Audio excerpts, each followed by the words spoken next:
Ladies and gentlemen, welcome back to TinyBlueGames. My name, of course, is Seesaw Chris, and today we're playing Maplestory in 2019. This is episode 2. If you haven't watched the first episode, I guarantee I'll put it in the link somewhere below or in the playlist to your side, so go check that out. But this is a series of videos of a Maplestory player who played way back in pre-Big Bang. And I'm coming back and experiencing a lot of the game. This isn't to say I've never played since it's been updated, but I've definitely not considered it at all my main game, and it's been a while since I've actually tried to level up someone pretty significantly. So there's going to be some nostalgia, there's going to be some like discoveries, and it should just be a fun episode. Another note I'll make for this episode is that in the first episode I actually recorded my voice while playing live. In this episode, I'm trying to do a voiceover, which should result in a higher quality of recording. But more importantly, I'm doing it so that when I'm grinding in this video, but in the future, I can kind of also speed it up and fade it in and fade it out.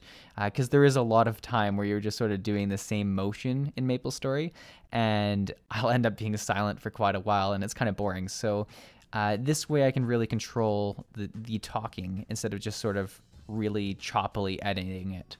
So let me know what you think. If you hate it, I will go back to the other way. If you like it, I will continue this way. And on that note, in terms of comments, I'm a pretty small YouTuber. So one of my biggest things is that I try to reply to every single comment. No matter if it's hurtful, stupid, friendly, I do try to reply to it. So if you've ever wanted to be heard by a YouTuber and suggest what's next, definitely leave a comment. Someone actually commented on my most recent Final Fantasy XIV video that they wanted to see the episode 2 of Maplestory, or like if it was going to come out. And I was like, yeah, I'm working on it right now. So yeah, I replied to that comment and he made it into this video. So I should have remembered his name. That would have been a good step. But I digress. Let's get to the video. Let's get to the leveling. We left off last time with us around 15 or 16 or 17. I like how I can't even remember like a 3 level. I think it was 17 actually. And I put a whole bunch of points into my Lucky 7 and my Luck stat, and I was starting to hit like a truck. Like I was one-shotting things everywhere, and it was pretty crazy. So I moved to the next recommended training area, which is the Golem Temple. And this is pretty crazy because back in Maplestory before the Big Bang, golems were like this pretty scary creature. Like you wouldn't really grind them until you got to about 55 to 70, and you'd go to Fog or Forest of the Golems, and it was such a cool map. And I actually think sadly it was taken out of the game, but it was such a cool map because it was really big and had lots of floors, and because of that you would actually party and, you know, grind out together, which is kind of something that's lost in a lot of Maplestory these days. But it was like one of the best places to make friends or enemies, depending on if you were there the KS people, but it was a great place. So that was really the only kind of golem you'd see. There were golems around Hennessy's. I'm gonna pause a second here as well. I played the game when I was a kid, and because of that, I didn't really know how to sound out a lot of the words very well, like the names of towns, the name of skills, the names of classes. So if I ever say a really weird word for like a class or a town or something like that, it's because that's just what I called it as a kid, and it's just burnt into my mind so much that I just name it that from memory. So I do apologize, and that's a great thing to make fun of me in the comments about. So I apologize. But yes, there were golems near Hennessy's, and you would sort of have to jump over them on your way to the dungeon or ant tunnel. And it was such a scary time because you just see them below you very slowly moving back and forth, and they'd probably one-shot you if you were heading there at like, you know, 19 or 20 to go farm some mushrooms. So it was a very scary relationship you had with these. So it's weird now to play and be just like one-shotting them all and clearing the entire map of them. But it is fun to get more exposed to them and enjoy them as a creature, because I think their design is really nice. I like the idea that there's like mixed ones, dark ones, and you see a lot more like the frost and fire ones here too. And then having a quest as well for each of the different types makes it such a great leveling bracket to get you into the early 20s. And I know a lot of people actually with very fast mobbing skills will just stay here and grind their way to 30. I was a bit more adventurous and just decided to follow the adventure guide, which then took us to some stumps, which were pretty cool. And the stump boss, which actually I do remember fighting back in the day. But he was like, I'd say like level 35 or 40 you had to be to kill him. And there was actually a really good quest that would give you a ton of XP to kill him, but you'd kind of only do that once. To my surprise, in this, I was able to like take him out at level 20 something, and he gave me a ton of experience. And whenever I see that, I'm like, hey, there's a ton of channels, so let's just go through the channels and farm it real quick. And it actually was such a good way to level. It was really, really easy from like 23 to like 27, 28, I think is where I switched to a different place. And just flipping through the channels, clearing them out was one of the quickest ways. I did notice I got these items called a Crusader coin from him. And then there's the other items I've been seeing called spell traces. Now, I haven't looked up what I do with those, but I get the feeling that they're pretty important because one comes from the boss and one comes from like monsters every so often. If anyone has any information on those two items, please share them in the comments as well. I'm kind of new to this new MapleStory, and I believe I'd seen those in a time that I played after like Big Bang, but I don't know or don't remember what I spend them on. I feel like I save them up probably for when I'm like max level or higher. Or not that I'll be 275 or whatever it is now, but like in a higher level where I start investing them into something more important. So for now, I'm just going to keep them. But if someone wants to share what they are, that'd be cool.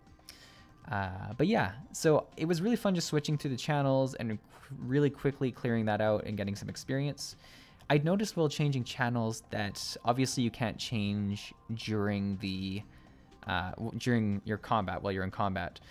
But you can change right after it, except it seems to take 2 times of trying to change channel after combat, which is really weird. I don't know if that's just like a lag that I'm experiencing or if that's like an intended part of the game. I could see it being like maybe something to prevent botters or something. But yeah, I don't know. That was weird. So grinding went pretty well here. What I was not very good at is that I would get a bunch of levels and then put my skills in. And the next thing I went to after damage, and you can see it in my grinding, is I went to haste and I went to flash jump. Let me just talk about getting flash jump at level, like, for your first job. Flash jump used to be something that assassins only got at level 70, and even then it was a weaker flash jump until you had it maxed, and even then I don't think you could kind of do like the double jump thing you can do now. So the amount of mobility you have at a low level is absolutely insane. That paired with haste, which used to be only level 30, makes you feel like you're just whipping across the map as this like tiny little ninja. And don't get me wrong, I think it's awesome that you get that. I just wonder if it's going to take away from some of the future skill growth that you're going to experience on the assassin as you go older, because a lot of MapleStory for me is the excitement to get the next skill. That was the biggest driving factor back in the day. Like getting to level 70 seemed like such a cool achievement because you knew you had that flash jump waiting. You knew you had the shadow partner waiting. It was such a cool thing to achieve.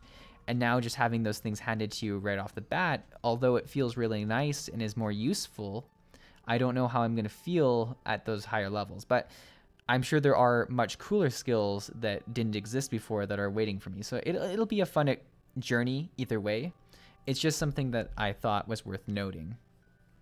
Now, in terms of the mobility and the class itself, assassins in MapleStory are probably one of my favorite thief classes of all time. Like, the idea of throwing stars is really cool. There are some games that do it as well, but the idea of throwing stars and being able to jump around and move very quickly is just an excellent feeling.